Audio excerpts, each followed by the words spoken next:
শেষে প্রায় প্রত্যেকটা মানুষই একটু বেঁকে হাঁটছেন, একটু হাঁটু ধরে হাঁটছেন, উঠছেন যখন একটু দাঁড়িয়ে উঠছেন। এই যে হাঁটু ব্যথা পবনদা, এটা কারণটা কি আগে একটু জানবো, যে কেন এরকম হচ্ছে? মানে এটা কি আমাদের দোষ খানিকটা?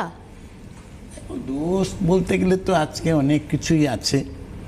আজকে যে হাঁটুর ব্যথা একটা সীমিত পর্যায়ে নেই, এখন সেটা এতটা এক্সট্রিম পজিশনে পৌঁছে গেছে যে আজকে একটা টাইম ছিল যখন দেখা যেত 100 জনের মধ্যে 2-4 জনের হাঁটুর প্রবলেমস আসছে।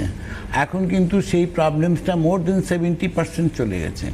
তো আজকে এই যে জায়গাগুলো আছে, আমরা একটাই কথা বলবো যে রাঙ্গুনি আয়ুর্বেদ মানুষকে ওই জায়গা থেকে নিশ্চিত করেছে যে না, এখন ধামাচাপা দেওয়ার সময় নয়। আপনাকে যে কারণে, যে রুট কজে, যে কারণে আপনার প্রবলেমসটা, হাঁটুর ব্যথাটা আপনার ঘরে আমদানি হয়েছে, সেই রুট কজে গিয়ে আপনাকে ট্রিটমেন্টটা করতে হবে। তবেই আপনি সুস্থ লাইফ মেনটেন করতে পারবেন।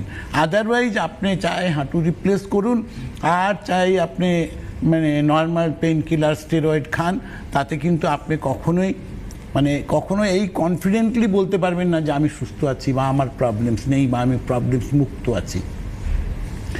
তখনই বলতে পারবেন যখন আপনার প্রপার ট্রিটমেন্ট হবে, রুট কজে গিয়ে ট্রিটমেন্ট হবে। সেটা পেন কিলার স্টেরয়েড নয়, সেটা 100% একটা প্রসেস ট্রিটমেন্ট, যেটা আয়ুর্বেদিক ট্রিটমেন্ট। সেইখান থেকে আপনার কোনো সাইড এফেক্টের কোনো স্কোপ নেই এবং দিনের পর দিন আপনি কিন্তু সুস্থ লাইফ মেনটেন করবেন।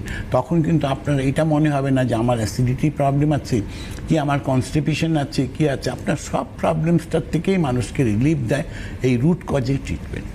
একদম।